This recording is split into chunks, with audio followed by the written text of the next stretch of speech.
This is VOA Africa.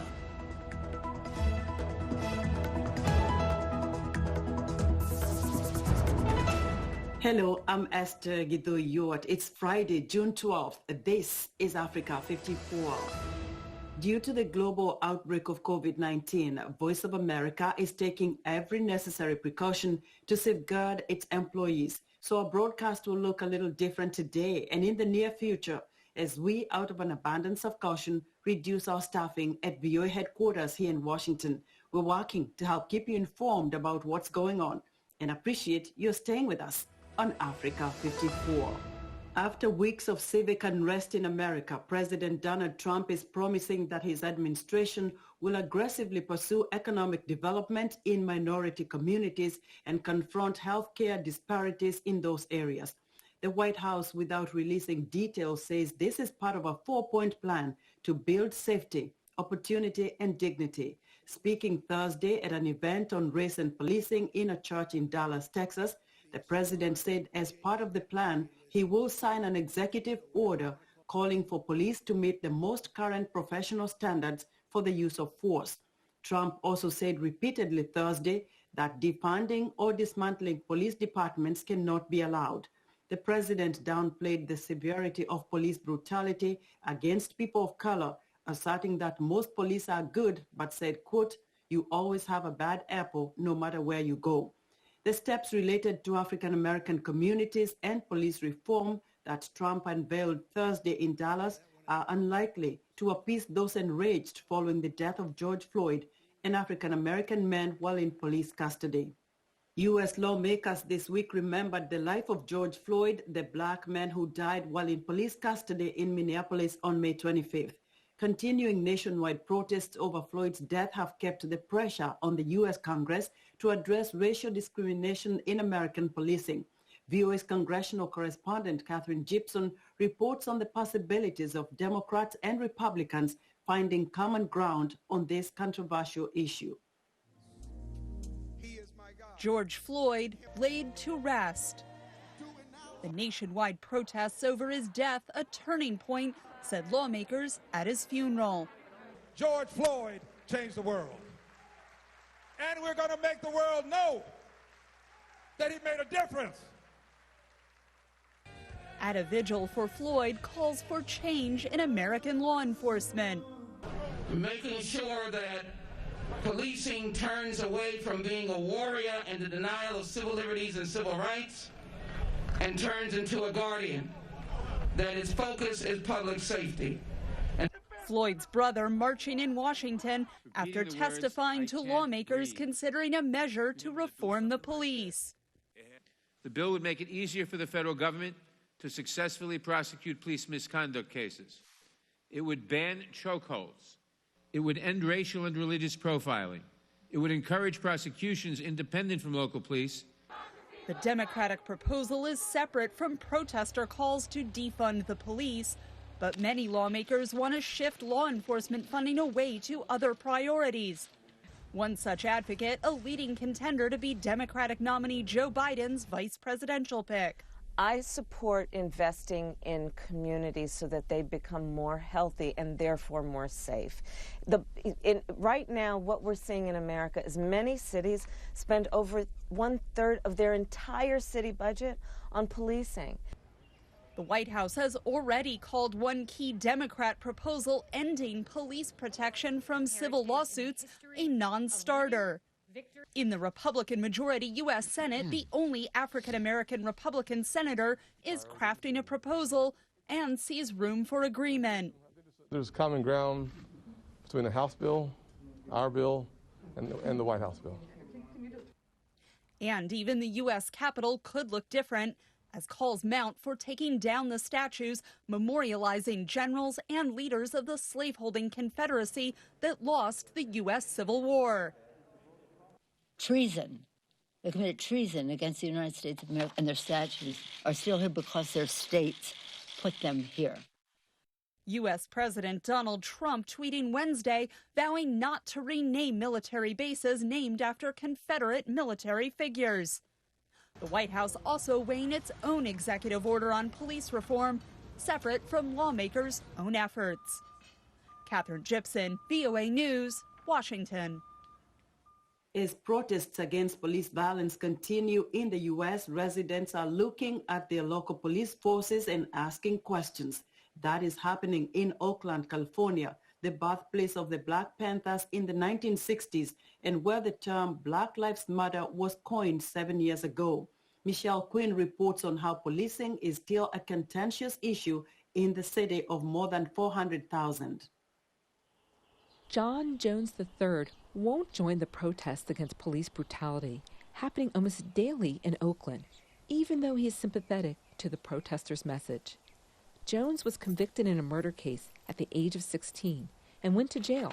Now 46 and a community activist, he says he has to be careful the situations he puts himself in. It's very triggering to not only see these images, but to think of all the things I experienced. But Jones is hopeful that the current spotlight on police use of force means renewed attention to when and how force is used.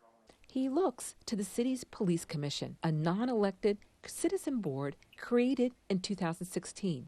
In a joint decision with Oakland's mayor, the commission recently fired the police chief. So this takes the police commission out the realm of being a tokenized body to being an entity with real teeth and real power. Oakland has a long history of strife between parts of the community and the police. It is the home of the Black Panthers, created in the 1960s to monitor police activity in the Black community. After the 2009 death of a young man on a transit platform, the city erupted in weeks of protest. In 2013, an Oakland activist coined the phrase Black Lives Matter. With citywide protests in recent weeks, more Oaklanders are paying attention to local policing issues and asking what more should be done. We're here to make a statement against police brutality. This has been happening since, God, my grandparents were alive, and we're still dealing with the same things. The commission has made some changes. Instead of first asking if a driver is on parole or probation, which can put a person on the defensive, Oakland police are now supposed to ask something neutral, such as, how are you? It humanized the initial engagement. I see you. Some protesters are calling for the Oakland police to be defunded, a rallying cry nationwide. In a city where 10 people were killed last week, it's hard to see Oakland policymakers taking such a step, says Bruce Donnellan, the president of the Oakland Police Officers Association. I would be very careful in going down a road where we abandon the victims of violent crime in this city in order to try and fix things that do need to be fixed. For city leaders, all decisions are trade-offs. The question is, would making cuts at OPD to reduce funding for police lead to harming our ability to investigate serious and violent crimes?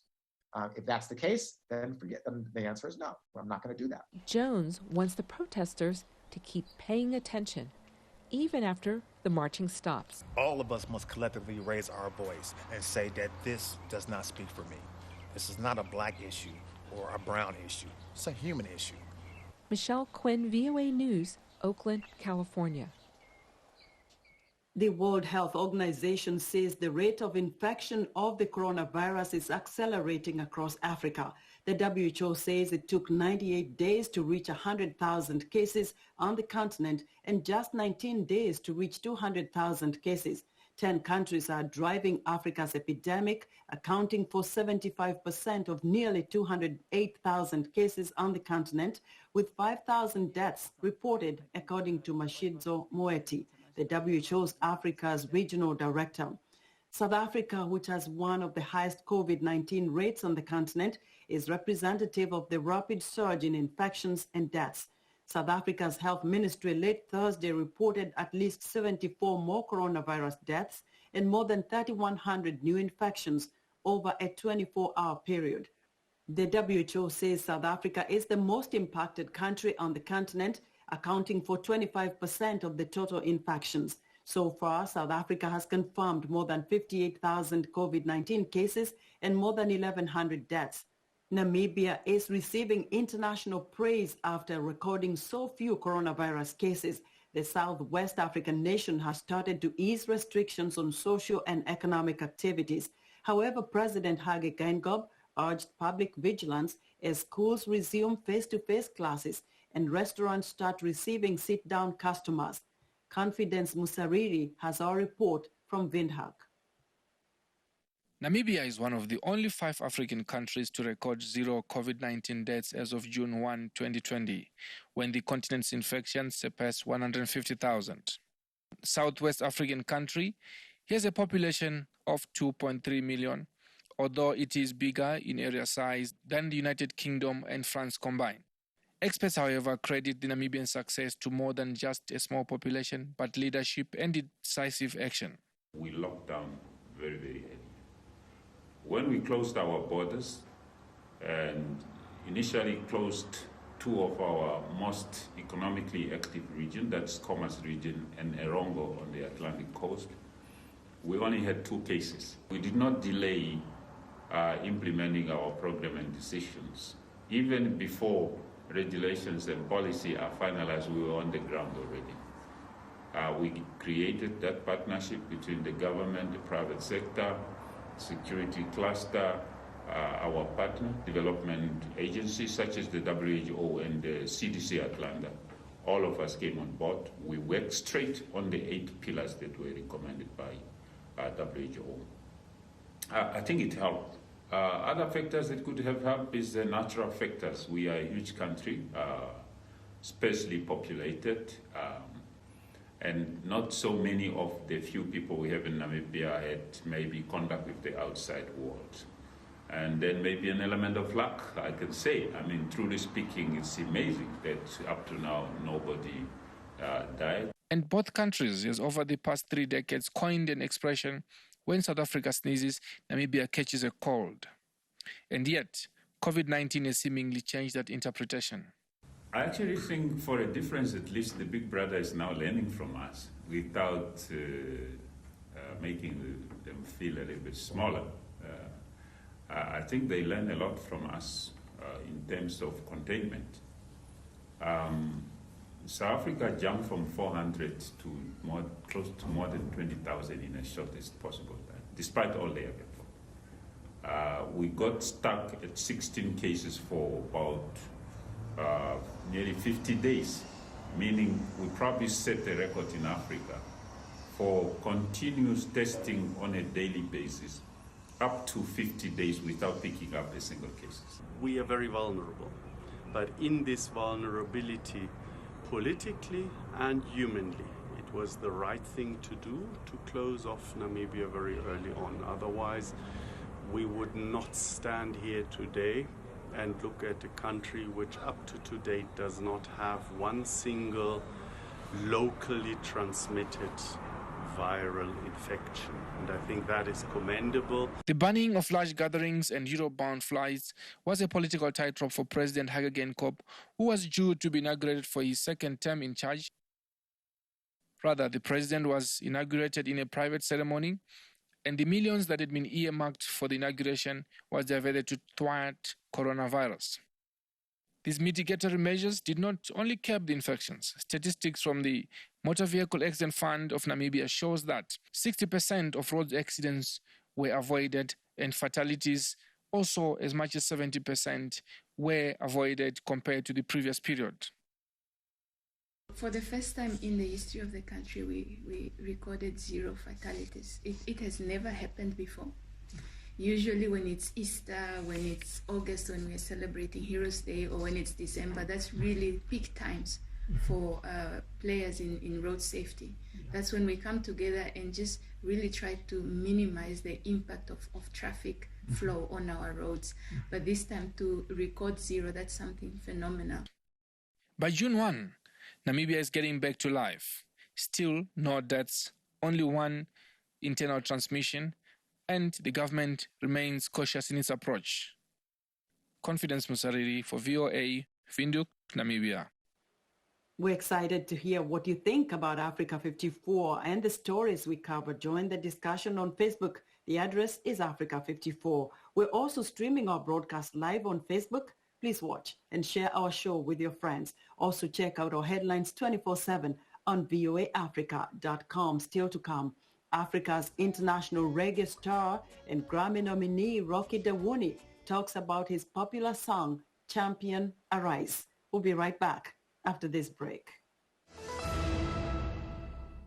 Hello, I'm Linor Moudou, your VOA health correspondent. During the COVID-19 pandemic, the World Health Organization says, do not, under any circumstance, spray or introduce bleach or any other disinfectant into your body. These substances can be poisonous if ingested and cause irritation and damage to your skin and eyes. Bleach and disinfectant should be used carefully to disinfect surfaces only.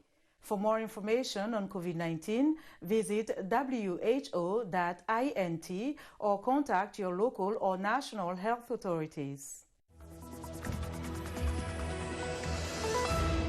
Welcome back to Africa 54. In today's episode of our COVID-19 Diaries, we meet Steve Manufumbi, a 35-year-old second-hand clothing seller who works at the Dumont Bouet Market in Libreville, Gabon. Steve is also the vice president of the Association of Young Traders and tells us about the setbacks of hundreds of workers who share his profession.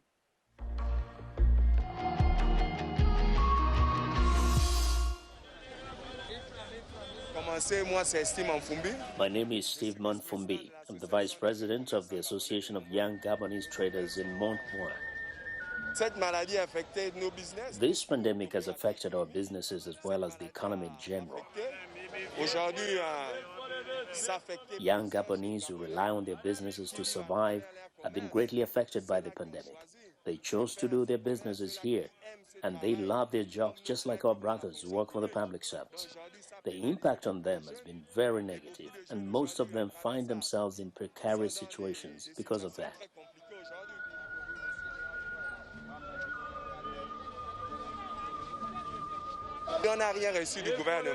We did not receive any help from the government. The president has implemented a lot of measures to support these young men who are in distress, but we have not seen any concrete action yet.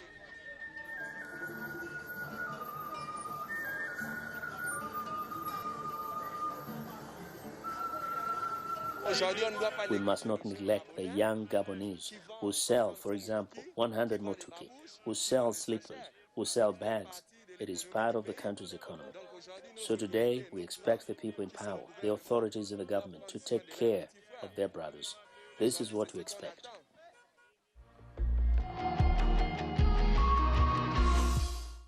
Even before COVID-19, there was already high growth in education technology. Education is changing dramatically with the rise of e-learning and teaching undertaken remotely on digital platforms. But what does it take to develop and build e-learning platforms? For more, Africa 54's Pondiho spoke to a software engineer, Victor Okukanayo, co-founder, Children in Freedom School in Nakuru, Kenya. Victor Okukanayo, welcome to Africa 54. Thank you very much. Under COVID, a lot of people are stuck at home.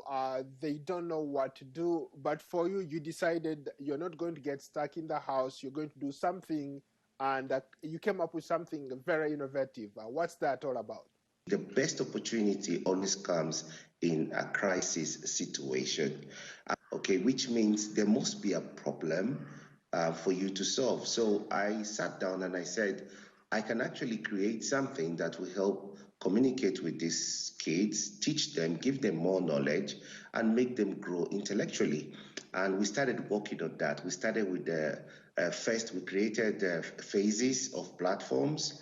The first phase was actually to make the parent come on board because you don't want to just pump them in and they will all run away. So we started with sending links of the platform. So the platform was created and we started sending links. So they will go to the platform and they will be able to connect and use it very easily just from their mobile phone. And we did that. We piloted that for 3 weeks just to put them up to speed. And after that, we now launched them into the real platform where now every child has like an automated ID which is the email. And that email, you can use it as a mobile call. You can call the child immediately from the school. The teacher can actually communicate with the students. The student can call the teacher. That platform is basically like a one-on-one learning center, which every child needs at some point. And we have seen a tremendous growth in learning. Even kids who don't concentrate a lot in class, in fact, we are blown away at the way they perform in their weekly test and all that. Most parents are saying, how can I get my kid to access e-learning? What is it that I need to do? Do you have to have special skills? Do you have to know how to operate a computer, to operate a smartphone? The basic thing to do, I love that question, is first of all, we keep singing it in the school, you must get yourself a technology, which is a laptop or something close to that. Because for a child to be able to compete in the new world order that we are in right now, you must have that technology. Number two, you must have internet access, okay? Because for communication to be smooth within your institution and the home, you must have that in place. So those two things are key. It's so easy because when you open the platform, all you will see is your teacher, your class, and that's it. What is it that you've done at least to make sure that these skills are up to date with the lessons they're receiving from the teachers, and to make sure that your software or the technology you're using is not compromised by anything, or like hackers, for example? Anytime the child logs in, we will see mobile phone check, the password check, and once the code is sent to the parents, we see it. Once the parents give those code, we see it. So we know the parents have approved for that learning to take place. Now, if the parents did not approve for that learning to take place, there is no way that child can get into that platform. So how about for parents who are not technologically savvy? We did train them. We created a support base. So that support base help parents to, even when they make mistakes, they can call the school and say, oh, I can't go in here, and I will guide them through that. And you can imagine right now school is going on smoothly with almost 180 people studying, and there's no hiccup. As a person who has spent a lot of time in this technology space, what's the future of technology in Africa, and what's the future of e-learning? I think this is the future. Believe me, even if this COVID is over, I can tell you 100% people will not want to go back to the normal traditional way of learning. What is the future of IT? IT has just taken off, trust me. Technology breaks the barrier. Technology breaks the bondage of having a good education. Thank you so much, Victor, for your time. Thank you so much, sir. That was Africa 54, Paul Ndiho speaking to Victor Okukanayo, co-founder, Children in Freedom School in Kenya.